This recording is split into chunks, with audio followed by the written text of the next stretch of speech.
ये सब के सब सनातन धर्म के वायरस हैं। आप कुंभ पर कुठाराघात करके सनातनियों पर कुठाराघात कर रहे हैं, निसंदेह आपके लिए अच्छा नहीं है। आप भारत में रहते हो, आप पाकिस्तान में नहीं रहते हो। हरिद्वार कुंभ लगा था, तब विपक्ष ने आरोप लगाया था कि देश में जो वायरस फैला है उसका कारण कुंभ रहा था। दोबारा कुंभ लगा है, इसमें अव्यवस्था को लेकर एक भ्रम फैलाने की कोशिश करनी, उसमें कहना है। देखो, वो मुझे लगता है ये सब के सब सनातन धर्म के वायरस हैं। सनातन धर्म के ये वायरस हैं और इनके द्वारा सनातन को नुकसान करने का प्रयास निरंतर किया जाता है। जब भी सनातन उठने की घड़ी में आती है, सनातन उठता हुआ दिखाई पड़ता है लोगों को, तो अराजक तत्व के जो लोग हैं उनको पीड़ा होने लगती है। कभी कुंभ से, मैं कह रहा हूं आप राजनेताओं से पीड़ा करो ना, राजनेताओं से प्रतिद्वंदता रखो। सनातन तो साधुओं का है, सनातन कुंभ तो साधुओं का है, कुंभ सनातनियों का है, कुंभ अखाड़ों का है। आप कुंभ पर कुठाराघात करके अखाड़ों पर कुठाराघात कर रहे हैं, आप कुंभ पर कुठाराघात करके संतों पर कुठाराघात कर रहे हैं, आप कुंभ पर कुठाराघात करके सनातनियों पर कुठाराघात कर रहे हैं। निसंदेह आपके लिए अच्छा नहीं है। मैं फिर आपको कहता हूं, ये आपके लिए अच्छा नहीं है, आपके लिए शुभ सूचक नहीं है। इसीलिए आप निरंतर इस बात का ध्यान रखें। आप भारत में रहते हो, आप पाकिस्तान में नहीं रहते हो, आप भारत से बाहर नहीं रहते हो। भारत आज भी सनातनियों का है, भारत सनातनियों का है। अगर कोई एक दो लोग सनातन को पीड़ा पहुंचाने का प्रयास करेगा तो निसंदेह सनातनी अब जग गए हैं। सनातनी उनको सहन करने वाला नहीं है। या वो हरिद्वार कुंभ हो, वही कोरोना काल में सबको पता है, जब कुंभ प्रारंभ हुआ और कोरोना आई तो सबसे पहले निरंजनी अखाड़े ने इसका घोषणा किया कि मैं कुंभ को विराम दे रहा हूँ। कौन सा भारत का ऐसा कोई प्राणी है जिसने ये कहा हो कि नहीं, मैं अपना बिजनेस बंद कर रहा हूँ, मैं अपना काम बंद कर रहा हूँ, मैं अपनी राजनीति बंद कर रहा हूँ? उस समय तो किसी ने नहीं कहा।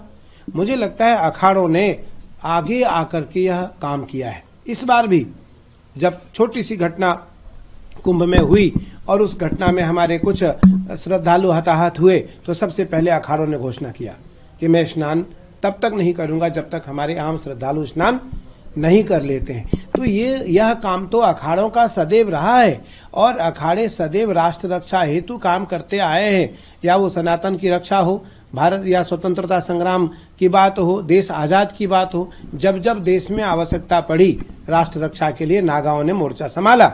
हमारे नागा आगे आकर के इस मोर्चा को संभाल करके और आगे आकर के उन्होंने डट करके उन्होंने भारत को वह सब कुछ दिलाया जो भारत को मिलना चाहिए था। तो इसलिए मैं फिर कहना चाहूंगा कि किसी प्रकार की कोई टिप्पणी ना करें, उससे आपका नुकसान है। सनातन को अब नुकसान होने वाला नहीं है।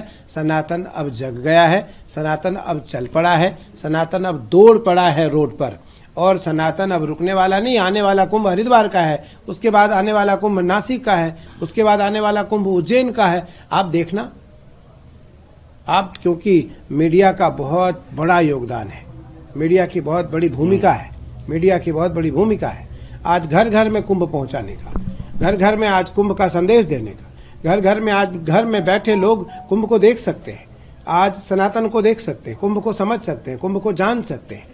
तो इसलिए अब मेरा मानना है जो सनातनी नहीं है वो सनातनी हो जाए, उसी में उनका लाभ है।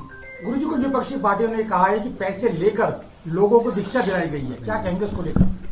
पैसे लेकर दीक्षा दिलाई गई है। कुछ फिल्म अभिनेत्री थी, कुछ लोग और भी थे, उन लोगों के साथ ऐसा किया गया, तो बाद में उनकी सदस्यता को भंग भी किया गया था।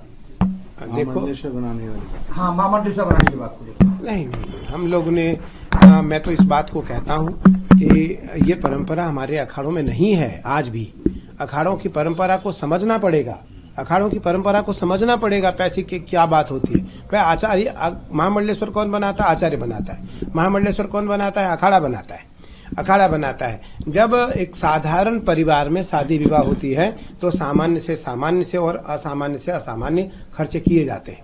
उसी प्रकार अखाड़ों में भी समष्टि होती है, अखाड़ों में भी भंडारे होते हैं, अखाड़ों में भी छोटे छोटे जो साधु होते हैं उनके लिए कुछ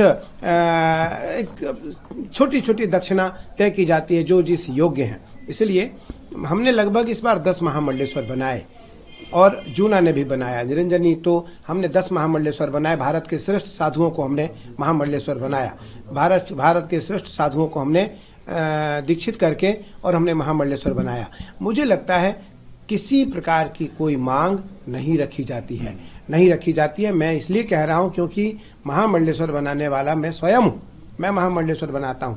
निरंजनी का जो भी महामंडलेश्वर बनेगा वो आचार्य और अखाड़े के प्रतिनिधित्व में, अखाड़े के प्रतिनिधित्व में, अखाड़े के सानिध्य में आचार्य उस पट्टाभिषेक को करता है। जूना का जूना पीठाधीश्वर करेगा, महानिर्वाणी का महानिर्वाणी पीठाधीश्वर करेगा। इस प्रकार से सभी अपने अपने अखाड़ों के जो पीठाधीश्वर हैं वो महामंडलेश्वर पद पर अभिषिक्त करते हैं, उनका पट्टाभिषेक करते हैं। इसलिए ये मिथ्या बयान है, मिथ्या आरोप है। इस आरोप को बिल्कुल आचार्य जी ने सही कहा, आचार्य प्रमोद कृष्ण जी ने कि इस आरोप को सिरे से खारिज किया जाता है। इस आरोप में किसी प्रकार का कोई तथ्य नहीं है और ये अराजक तत्व के लोगों का षड्यंत्र है।